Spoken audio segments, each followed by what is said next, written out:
Hey everybody, welcome. Thank you for coming to Ask the Experts. As you know, I am Laura Gilsdorf with Madison and Company. I'm based out of Evergreen, but I do a lot of business around the Front Range because I like to go where my clients take me. And this is LeAnne. I'll let her introduce herself. Hi, my name is LeAnne Mercies, and I'm a mortgage banker with Universal Lending, and I am licensed in Colorado and Arizona, so I can help you out in either state. I've been doing this over 10 years now. Awesome. And I've been doing this for about 7, which seems crazy to me. Time really does fly. And LeAnne and I met each other right when I became a realtor. She was one of the first people I ever met in this industry and has been a good friend and a good partner ever since. And I highly recommend working with her for all your real estate mortgage needs and everything else. But we're going to go ahead and dive in because we've got a couple topics. I'm going to go over the real estate market and what's happening right now and what we're seeing in terms of stats and data. And then I'll hand it over to LeAnne afterwards so that she can go over why it's so important to be pre-approved as a buyer. So in terms of inventory, it continues to be our biggest issue because inventory has, the last couple of years has just been going down and down and down. I mean, I think we're still at 0.8 months of supply of inventory, which means we're still seeing high competition, offers over list price, things like that. And yet we are still seeing houses sitting because let's face it, they're just not sexy. Maybe you had an agent who took photos with their iPhone, or it just for whatever reason isn't appealing to buyers. And as we get into the data, what we're seeing is buyers are tending to be a little bit pickier right now. Those interest rates are putting them in a perspective of feeling like they don't want a fixer-upper on the large part, not all buyers, but on the large part, because they don't have a lot of extra disposable income to invest in major remodels or painting or things like that. So that is one thing that we're seeing. But like I said, it probably makes, having your house, if you're going to list your house too, up to date and for sure and ready to go. For sure. And like one of the stats I saw is that buyers are now showing about 14 to 15 homes before they get something under contract, where historically or in recent history, it was down around like 10 to 12 showings before they got something under contract. So that's where we start to get into the data to see, okay, well, what's going on with the buyer's mentality? They're just being a little bit pickier and they're not as ready to jump on the first thing that they see. And so that's where it is really important, where if you are a seller, doing the updates that you can to make it move in turnkey ready is always going to be in your best interest. And if you're a buyer and you're a little handy and you can work with some things, then, it might behoove you to not pass by those listings that don't have great, sexy photos, because not everybody's going to see them. And we saw that the average showings per week right now to get something under contract for a listing is 4.1, which I thought was kind of low. Like it's only taking 4 showings to get something under contract, but I guess that's indicative of our month supply of inventory. Not a lot of houses to look at. Exactly. But if you are a seller and you're not getting at least your 4.1 showings per week, then that's probably a sign that it's time to consider a price drop. So if we look at things overall, the past couple of weeks, typically we've seen that the best week to sell statistically is the week after Easter. We kind of saw that, but it wasn't quite as hot as the week after President's Day this year. So we're slowing down a little bit, and we think it's because of you could tell me, but the stalemate that we're kind of in with interest rates, where a lot of homeowners don't want to move because they're really happy with their low interest rates. So the people that I'm mostly seeing moving are people who have to, like divorces, deaths, jobs, things like that, or people who are completely new to home ownership. Would you say the same? Yeah, I completely agree. If you have a 2% interest rate and you have to go to a 6, that's a big difference. And then Yeah, you have low inventory. So where are you going to go? That's exactly. what a lot of people are thinking. Exactly. But speaking of interest rates, because this is one of the top questions I get from especially first-time home buyers, but a couple that aren't first-time home buyers is, well, why the interest rates are so high? Why would I buy? Why would I buy at this interest rate? And often what I'll tell them is, if you were to compare yourself as a buyer last year to now, you will fare so much better being a buyer in today's market with today's interest rates, because number one, you're not having like there's competition, but it's not so crazy that you're having to put 50 or 100,000 over asking price. That's usually coming in cash, right? And down the line, you can always refinance. But I would say it's still always better to buy than to continue being a renter and just putting more money in your landlord's pocket. I mean, would you agree? Yeah, I mean, I definitely agree. And I think, I tell people that we were spoiled for a few years with, Sure. historically low interest rates. And now they're back to just average. I mean, they're average interest rates. Yeah. And it's probably going to stay that way for a long time. And I think as people get used to the rates where they're at, we will see more people start moving, because they're going to know that, we're not going to probably see 2%. For sure. For At sure. And I least think in the near future. that's the trouble right now is, in a lot of ways, it feels like most people have normalized to the interest rates. Mhm. However, when it comes to sellers, part of why our inventory is so low is they see that mortgage statement every single month that reminds them that they got those crazy 2.35. Like, I think that's what my interest rate is, which is nuts. I mean, that's basically free money. Yeah, free money, exactly. And so that's where we still maintain that low inventory. So looking forward into the market, as May comes in, we typically see the highest number of under contracts in May. This year, I'm not sure what we're going to see. We have a lot of holidays back to back. We've got Cinco de Mayo on a Friday, the weekend after, or maybe 2 weekends after that. I can't do, no, it's the very next weekend. We've got Mother's Day, and then we get right into graduation season and then right into Memorial Day. So while all of that is fairly typical for May, and we see those holidays and we see those life events, the fact that a lot of them are happening on the weekends too is really impacting things. The statistics show that Cinco de Mayo alone decreases the chance of selling by 3%, Mother's Day by 10%. Don't have stats on graduation, but Memorial Weekend is like 40 to 45% reduction in your chances of selling. Oh, wow. Which is crazy, right? Yeah, I didn't know that. I know. So we'll see, but we're still having people who are moving, life events, things like that. But we don't think we're going to get the uptick that we typically do, but we do think we're going to see more. I mean, we did see 4,000 available units this last week, which is the first time we've seen 4,000 or more in a very long time. So that in and of itself is promising. But what does that mean for you as a buyer or a seller? I would say as a seller, it means you still have to be competitive. We're not in that crazy seller's market where just because you list your home for sale, it's going to sell. You still have to be competitive. You have to be desirable, and you have to be priced right, which means you got to be with a good agent who knows your area, who knows about your house, who can really advise you to make the best choice, not only to get the most money, but to sell in a time frame that's going to work for you. And then if you're a buyer, it's still a great time to be a buyer. And don't be afraid to hit up those holiday weekends, because you might be one of the only few out there searching for homes that weekend and not as much competition. So overall, that's what we're seeing, is we're still kind of in this space of unknown. I would say, the last couple of years have been unpredictable. It remains unpredictable at the moment. We hope to see more inventory, but until we're back into that like 6-month supply zone, we're still in a seller's market, and that's where we're at.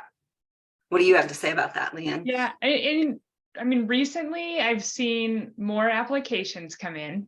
And That's good news. good news. And a lot of them are first-time home buyers. And I'm seeing a big difference where in the past, first-time home buyers had different expectations as far as monthly payment goes. But now a lot of these first-time home buyers have been paying high rent. So they've been paying mortgage payment or rent payments that are $2,800, $3,000, $4,000. Sure. So when I show them what their mortgage payment's going to be with the higher interest rate, that's typically what they're paying right now. Yeah. Maybe a little bit less, a little bit more, but that's fine because they've been paying it. They've already allocated that to their budget. So I'm seeing a lot of that. I've been seeing a lot of people, saving money so they have a bigger down payment over the last few years.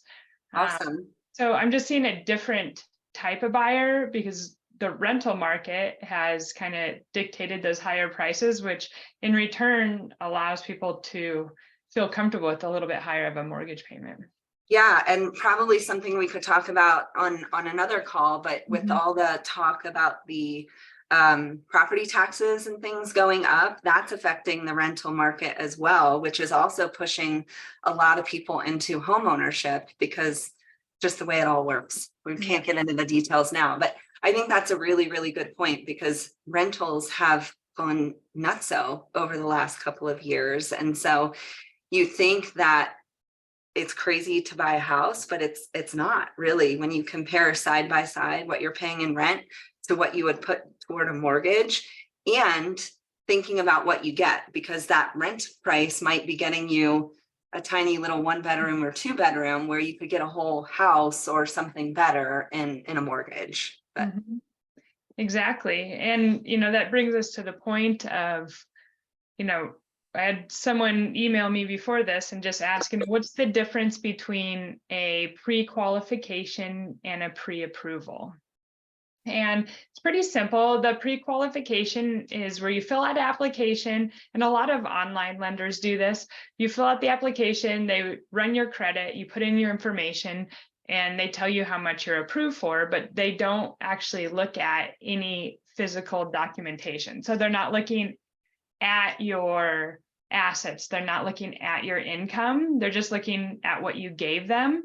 So what I calculate your income might be different than what you calculate your income at. So pre-qualification isn't really a good indication unless a mortgage lender actually looks at your documents, pulls your credit, and has a good idea about what you can or cannot afford. Yeah. And I would say as your realtor partner, that's so important because so often, especially when I'm working with a new client, that's one of the first questions I want to know is how serious are you about buying? Because we don't want to get to the stage of making an offer on a house to find out at that point that you can't afford it because you didn't submit all your docs.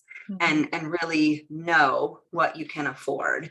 So I'm always a fan of more information is better always. And so going through that process with LeAnne or another lender is key to getting out there to searching for a home and being ready to make offers.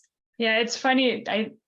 I get this call all the time. My realtor told me I need a lender letter. So can you give me one?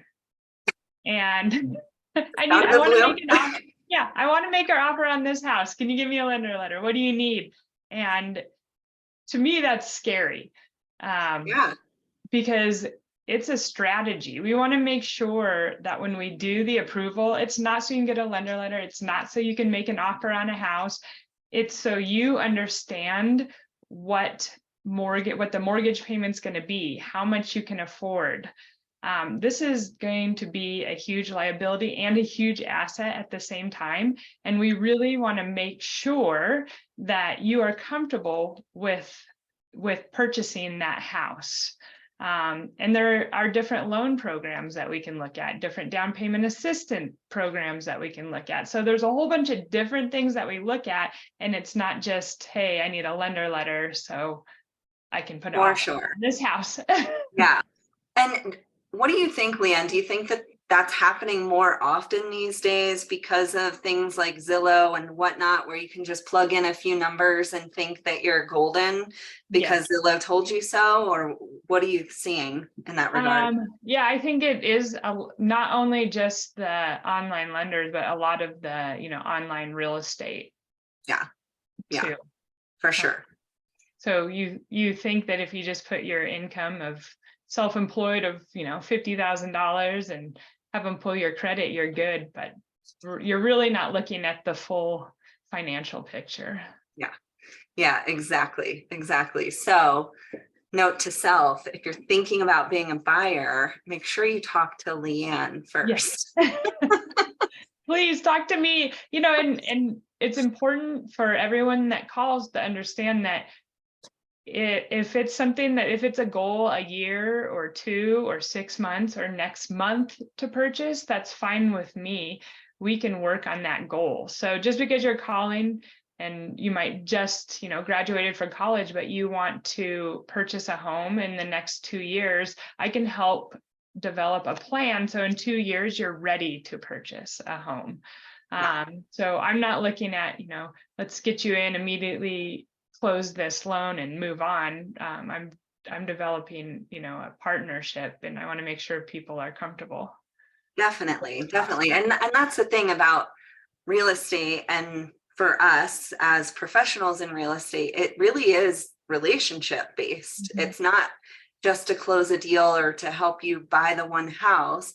And that's one of the most common things that happens, especially when I'm at open houses, meeting new people and things like that, is we'll get the, oh, I'm just looking, I'm 6 months out. I'm like, well, if you're 6 months out, this is actually the time to get all your ducks in a row, have a realtor partner by your side, have a lender partner by your side. Because again, more information is always going to do you better, no matter what the market looks like. So if you have goals of doing anything and it looks like it's 6 months out, a year out, 2 years out, just contact us. We're not beholden to any schedule or time. We're here to serve you and what works for you. Yeah, absolutely. And we're excited to keep making these videos. So yeah, we'll have more and more. Yeah. And I had one other question for you on terms of pre-approvals. Mm-hmm. What is the difference, or can you share with everyone the difference between then a pre-approval and like fully underwritten? If somebody says that, what does that actually mean as a buyer? So that's a good question. So a pre-approval means a loan officer has looked at all the documents and we've pulled credit and we've ran it through what we call desktop underwriting. So an automatic underwriting program that gives us, the eligible, improve eligible, but just lets us know, hey, this file is this is going to be a good loan. Then if you want to improve that step and make your offer even stronger, we have the ability to send you to underwriting. So you actually see a physical underwriter who looks at your file. They call out any conditions that may need to be met, and they're usually just small conditions because we collect everything up front, maybe name variations, things like that. But then it just solidifies that lender letter. It solidifies that, hey, I've been fully approved. I've been looked at by an underwriter, and really the only thing that we need is to find a property and an appraisal on that property. Yeah. Okay, cool. Well, thanks for answering that. And then I've got a couple questions that were sent over just through the chat that I thought I'd answer real quick. The first one is, are there any particular neighborhoods or areas that are currently in high demand? I think the ones that we're seeing the most tend to be Cherry Creek, 5 Points, Capitol Hill, the Golden Triangle, Washington Park, Baker, Sloan's Lake, and Lincoln Park. So that's a long list, but those tend to be kind of the hottest, sexiest areas to be in the Denver area. Now, if you're like me and you're out in Evergreen, or LeAnne and you're up in northern Denver, it's a little bit different, and I'm happy to answer. But if we're looking at just kind of the Denver neighborhoods, those tend to be the hottest areas. The next question is, what is the current inventory of properties available for sale? Like I said earlier, we're sitting at about 4,000 available units right now, which overall is pretty good because it seems Mhm. like a high number, but remember, we're still at that 0.8 months of supply. So until we see that go up a little bit more, we're still in a seller's market. And then the last is, are there any trends in terms of property types that are currently more popular? So when I looked up the data on this question, interestingly enough, I found out that the highest type of selling home in the Denver area right now are specifically bungalows. Yeah. So I thought that was interesting. I've always liked a Denver bungalow, but it's not the new modern high rises or the boxy looking homes or anything like that. It's just the classic bungalow. So if you are someone who's looking for a bungalow, you might find yourself with some competition. Yeah. Well, in those neighborhoods that you stated have a lot of those cute bungalows too. For sure. For sure. Yeah. Well, did you get any other questions, LeAnne? Or I didn't. Those are the okay, main two that I got. great. Yeah. Great. Well, thanks everybody for joining us for our very first Yes, Ask thank the you. Experts Q&A session. We're going to be doing these kind of on a bi-monthly schedule. You'll see this full schedule on our website, and feel free to sign up to RSVP for those and get reminders. And you can always email us, text us.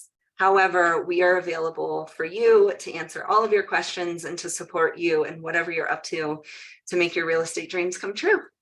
Yeah, we can't wait to chat. All right. Bye. Bye.